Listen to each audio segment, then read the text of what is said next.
다는 깨끗하지 아니하다 하시니라. 아멘. 저는 오늘 봉독한 말씀으로 얼마나 사랑하는 사람이 되었는가 라는 제목으로 말씀을 전하도록 하겠습니다. 벌써 저희 3월의 마지막이 왔네요. 이제 제가 교회에 부임한 지 딱 4달이 되는 날이면서 이제 시간이 참 빠르구나 라는 것을 느끼게 되는 요즘입니다. 요즘 저희가 모두 살면서 이제 정신이 없습니다. 그 와중에서 이제 제가 느낀 점이 하나 있어서 이제 먼저 나누고자 합니다. 저는 개인적으로 요즘 학교에서 이제 교사로 이제 아이들에게 성경을 가르치고 있는데 요즘은 학교에서 이제 요한복음을 읽고 있습니다. 아이들이랑 이제 번갈아 가면서 한 장 한 장 읽고 요한복음에 나와 있는 예수님의 말씀도 전하고 이제 이렇게 가르쳐 주고 있는데 27일 목요일, 그러니까 바로 저번 주 목요일이 딱 3장을 읽는 날이었습니다.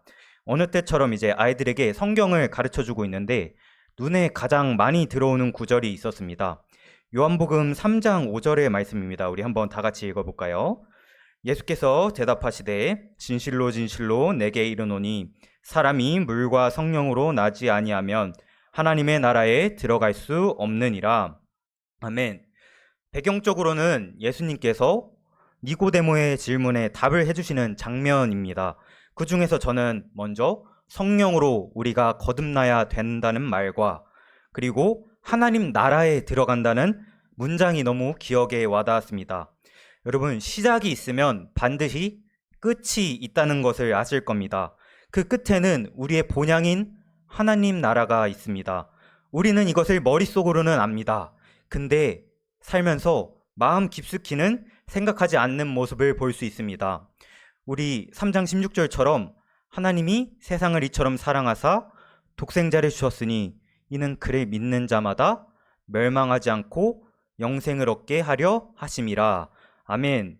이것을 우리가 살아가면서 머릿속으로 이걸 믿고 예수님처럼 행동해야지 하나님 나라에 들어갈 수 있다고 생각은 하는데 교회에 오기 전에 마음 깊숙이는 생각하지는 못하는 저의 모습과 예수님의 아가페 사랑, 그러니까 절대적인 사랑을 우리가 하지는 않고 있구나 라는 반성을 조금 많이 했던 것 같습니다. 저는 한참을 이제 고민하다가 하나님께서 저에게 오늘 하루를 주셨잖아요. 오늘 하루 아침과 저녁을 주시는데 하루에 아침과 저녁이 계속 반복된다는 것은 결국에는 마지막이 온다는 사실을 잊어버리지 말라는 경고 같았습니다.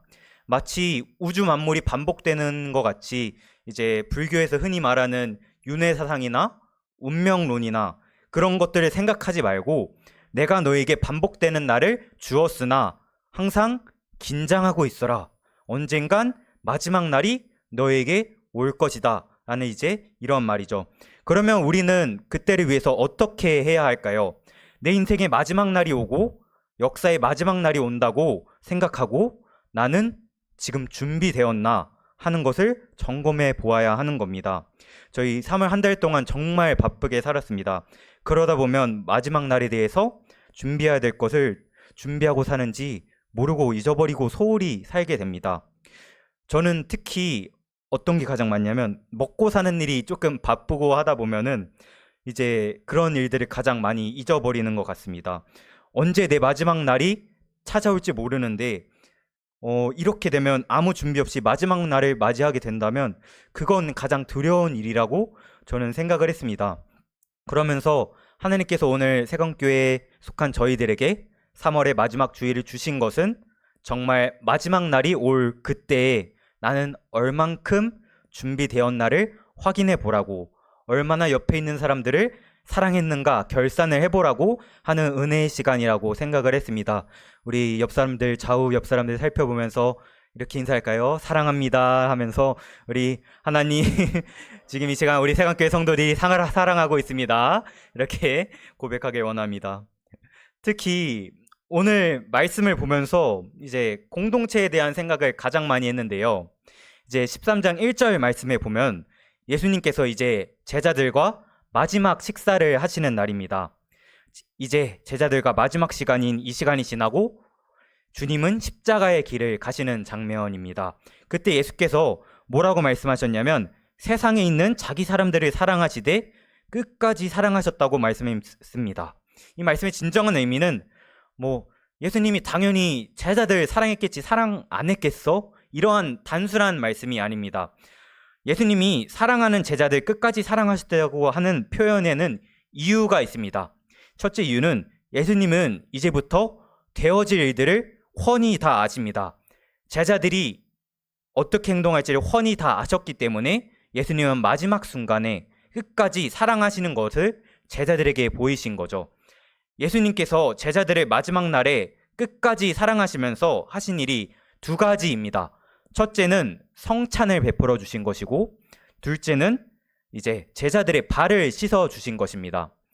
13장 4절에서 5절을 보면 식사를 하시다가 갑자기 예수님이 벌떡 일어나셔서 대야에 물을 떠서 그리고는 제자들의 발을 씻기십니다. 제자들은 너무 당황스럽기 때문에 아무도 뭐라고 말을 하지는 못했습니다. 예수님이 발을 붙잡고 씻겨주시는데 꼼짝없이 발을 내어놓음을 당했습니다. 하지만 여기 중에서 제자 중에서 베드로는 그럴 수가 없었기에 6절에서 예수님이 베드로 앞에 오니까 베드로가 발을 감추고는 안 된다는 겁니다. 어떻게 선생님이 제 발을 씻습니까? 그런 일은 있을 수가 없습니다. 안 됩니다. 그랬더니 예수님께서 뭐라고 하셨냐면 8절에 우리 한번 다 같이 읽어볼까요? 다 같이 한번 읽어볼까요? 시작하겠습니다. 이르시되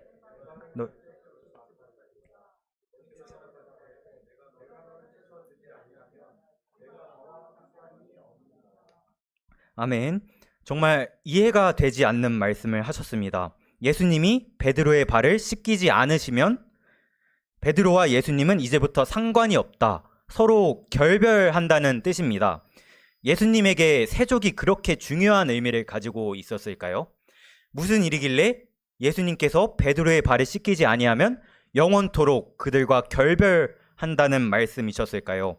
베드로가 말씀이 너무 심각하니까 9절에 주여 그러면 발만 아니고 손과 머리도 같이 씻겨 주시옵소서. 그랬더니 예수님께서는 그럴 필요는 없다라고 말씀을 하십니다. 그러면서 10절에 이미 목욕한 자는 발밖에 씻을 필요가 없느니라. 온몸이 깨끗하니라. 너희가 깨끗하나 다는 아니니라. 이런 말씀을 하십니다. 예수님께서 베드로와 안드레와 이 제자들의 발을 씻어주시는 것이 너의 발이 더럽기 때문이 아니라는 겁니다. 정작 그 발이 더러워서 그런 것이 아니라 10절에서 너희들이 깨끗하나 다는 아니니라 말씀하신 것처럼 그 제자들 중에 심각한 죄를 가지고 있는 제자가 한 사람이 있다는 겁니다. 그 죄는 예수님과 영원히 결별하게 되는 죄인데, 그런 죄를 가지고 있는 사람이 한 사람이 있는데 그 사람 때문에 모든 제자들의 발을 다 씻겨야 한다는 것입니다. 11절에 보면 이는 자기를 팔 자가 누구인지 아심이라. 그러므로 다는 아니니라. 이제 바로 가룟 유다를 말하시는 거죠. 예수님은 이제 가룟 유다가 너를 팔려고 이제 마귀가 가룟 유다 속에 들어갑니다. 그 가룟 유다의 죄 때문에 이렇게 하고 계시다는 거예요. 이렇게 되면 질문이 하나가 생깁니다. 가룟 유다가 예수님을 파는 문제가 심각한 문제라면 이제 그에게 직접 말을 해주실 수 있지 않습니까? 가룟 유다야, 너 큰일 난다. 지금 네 마귀 속에, 너 마음속에 마귀가 역사하고 있다. 이렇게 직접 책망하시거나 혹은 가룟 유다의 발을 씻으시면서 날 팔 사람이 너지, 이렇게 하시면 되는데, 유다가 예수님을 배반하고 팔려는 문제를 가지고 왜 갑자기 베드로의 발을 씻고 다른 제자들의 발을 씻으시는 걸까요? 도무지 이해가 안 되는 말씀입니다. 베드로의 발을 왜 씻었을까요? 가룟 유다가 예수님을 파는 문제인데 저희가 예수님이었다면 어떻게 가룟 유다에게 행동을 했을까요? 저희는 항상 생각합니다. 예수님이라면 어떻게 하셨을까? 이 문제에 대해서 예수님께서는 저희보다 한 발 더 앞서가서 생각을 하셨습니다. 예수님께서는 가룟 유다의 이 죄를 끝까지 숨겨주시려고 했던 것 같습니다. 가룟 유다가 예수를 팔려고 하는 생각을 가지고 있다는 것을 제자들에게 알리면 어떤 일이 일어날까요? 예수님을 팔지 않았다고 하더라도 나중에 다른 제자들과의 관계에서 엄청난 문제가 생기게 되겠죠. 아니, 예수님을 팔려고까지 생각을 했다니 그게 얼마나 제자들 사이에서 문제가 되겠습니까? 예수님은 그것을 다른 제자들에게는 알리고 싶지는 않으셨습니다. 예수님은 가룟 유다가 스스로 회개하고 돌아가기를 원하셔서 계속해서 암시를 계속해서 주셨는데 가룟 유다가 결국은 회개하지 않습니다. 저는 이 과정을 보면서 어떤 사람이 허물이 있어서 그에게 그 허물을 지적해주고 바로잡아줄지언정 다른 사람에게 알리는 일은 주님의 방법이 아니구나 하는 것을 알았습니다. 그래서 가룟 유다가 결국 자신을 팔게 될 것을 예수님이 아시고 갑자기 일어나서 이렇게 제자들의 발을 씻기시게 된 거죠. 예수님께서 이들의 발을 씻으신 뜻은 구체적으로 무슨 뜻이냐면 가룟 유다가 예수님을 팔게 되지만 이 죄는 가룟 유다만의 죄가 아니고 베드로의 죄고 빌립의 죄고 안드레의 죄고 이제 모든 제자들의 죄가 된다는 말씀입니다. 여기서 집중해야 됩니다. 왜 저 사람이 진 죄인데 왜 내 죄가 되는가? 저 사람이 지은 죄인데 왜냐? 저들은 저 시간에 세족뿐만이 아니라 다른 한 가지 성찬을 같이 받았습니다. 성찬의 축복의 뜻은 여러 가지 뜻이 있지만 중요한 것은 뭐냐면 성찬을 받은 사람은 그 받은 사람들끼리 한 몸이라는 겁니다. 예수님과 우리가 한 몸이기도 하지만 우리 모든 교회의 성도들끼리도 한 몸이라는 뜻입니다. 우리 고린도전서 10장 17절에 이렇게 말씀합니다. 떡이 하나요? 많은 우리가 한 몸이니 이는 우리가 다 한 떡에 참여함이라. 아멘. 성탄을 받은 자는 그 축복의 떡 때문에 예수님과 한 몸이 되고 그와 똑같이 모두 다 예수님 안에서 한 몸이라는 겁니다. 예수님과 내가 하나라면 예수님과 하나인 사람들끼리도 하나인 것이 당연하죠. 성찬을 받은 사람들 안에 이러는 놀라운 일이 되게 되는 것입니다. 그래서 우리가 성찬을 다 같이 받았다면 누가 한 사람이 잘난 사람이 있으면 우리 다 같이 잘난 것이고 누가 한 사람이 잘못한 일이 있다면 우리 모두 다 같이 잘못한 것입니다. 왜냐? 우리는 예수님 안에서 한 몸이기 때문입니다. 이 말씀은 남을 단순히 비판하지 말라라, 정죄하지 말아라 이런 정도의 교훈이 아닙니다. 예수님께서는 내가 미워하는 사람, 정죄하는 사람, 혼낸 사람, 내가 다른 사람에게 이상하다고 말하고 다닌 사람, 내가 비판하는 그 사람과 내가 한 몸이야. 바로 너 자신이 그래. 죄도 함께 지는 관계인데 왜 그걸 알지를 못하니? 이렇게 말씀하시고 싶으신 겁니다. 성찬을 받고 나면 우리가 서로의 죄도 함께 지는 관계이기 때문에 그래서 가룟 유다의 죄로 인해서 베드로가 발 씻음을 받아야 했던 것이죠. 그래서 주님과의 관계가 이렇게 끊어지지 않게 되는 겁니다. 이것을 깨달으면서 저는 이제 많은 생각을 했습니다. 이제 교회에서 아픔이나 혹은 다툼도 이제 생각이 나면서 어떤 아이가 죄를 지었던 어떤 집사님이 혹은 권사님이 어떤 교역자가 죄를 지었던 우리는 이제부터 먼저 헐뜯거나 편견부터 가지고 보아서는 안 된다는 것입니다. 왜냐? 저 사람이 죄를 지은 것은 내가 회개할 수 있는 관계이기 때문입니다. 마태복음을 보면은 우리가 항상 고백하듯이 저에게 주기도문을 가르치시면서 우리라는 말씀을 굉장히 많이 사용하십니다. 내가 아닌 우리. 오늘 우리에게 일용할 양식을 주셨고 우리의 죄를 사하여 주셨고 이렇게 기도하라고 말씀하십니다. 내 죄를 사하여 주셨고가 아니라 우리 죄를 사하여 주셨고라고 말씀하십니다. 우리 교인들끼리는 기도를 해도 우리 죄를 사하여 주셨고 기도해야 됩니다. 어떤 교인이 잘못한 것을 봤다면 주님 용서해 주세요. 내가 잘못했습니다. 이렇게 기도를 해야 한다는 것입니다. 주기도문은 개인 기도가 아닌 우리 교회의 기도입니다. 우리에게 일용할 양식을 주셨고 우리를 시험에 들게 하지 마시고 우리 교인들 사이의 관계는 서로의 문제가 내 문제인 것입니다. 제가 첫 성찬을 이제 중학생 때 받았습니다. 성도님들은 엄청 오래전에 아무래도 받으셨겠지만 저는 이제 한 막 20년, 10년 전쯤에 이제 받게 되었는데 이제 저는 성찬을 받으면서 이제 항상 참회 기도를 합니다. 이제 우리가 항상 이제 종려 주일이 되면 이제 성찬을 이제 받게 되는데, 제가 참회 기도를 하는데 기도가 안 되는 경우가 굉장히 많았습니다. 제 마음속에 이제 그 성찬을 받을 때마다 용납이 안 되는 사람들이 계속해서 생겨나게 되는 거예요. 그래서 이제 다른 사람을 계속 흉보고 싶은 거죠, 그 시간에. 그래서 이제 작년에도 이제 다른 교회에서 성찬식을 하면서도 똑같이 그랬습니다. 하나님, 저는 왜 이럴까요? 제가 이렇게 사탄의 시험이 제 마음속에 들어오나? 이렇게 생각이 굉장히 많이 했습니다. 그래서 성찬 받기가 참 어려웠는데, 이 성찬을 안 받겠다고 할 수도 없고, 이렇게 성찬의 떡을 받아서 이제 입에 넣어서 이제 먹었던 기억을 이제 되새겨 보는데, 그때 제 마음속에 사람을 용서하지 못하고 나의 죄는 관대하게 괜찮다고 하고 다른 사람에게 대해서는 이제 지독하게 까다로운 우리를 한 몸으로 품으시는 주님은 얼마나 고통스러우실까, 그런 생각을 하게 됐습니다. 사람에 대해서 그렇게 비판적이고 까다로운 저희를 이렇게 한 몸으로 받으시는 것이 성찬의 진정한 의미입니다. 성찬을 받은 이후로는 예수님과 저희는 서로 분리될 수 없게 되어져 버렸다, 이 말입니다. 주님은 이런 나를 한 몸 되도록 받으셨는데, 나를 그렇게 사랑하시는데 왜 나는 그 사람이 그렇게 안 받으려질까 고민하게 되었습니다. 그 이후에 이제 제 생각이 바뀌기 시작했습니다. 문제 많은 사람들 사랑하는 법을 배우게 되었고요.